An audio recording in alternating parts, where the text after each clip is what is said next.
Yo guys, ito na yung ginawa kong ang buto ng avocado at saka olive oil. Ito yung giginkod-kod ko yung ang buto ng avocado. Ginbabad ko siya sa may olive oil. Ito yung ginagamit ko pang massage sa likod ko. Maganda siya guys kasi nawala yung sakit ng likod ko. Maganda siya. Pang haplas. Try nyo guys. Kahit na yung coconut oil at saka avocado, buto ng avocado.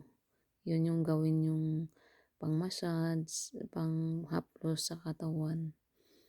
Kasi effective siya talaga sa pananakit ng katawan. Thank you for watching. Try until you succeed.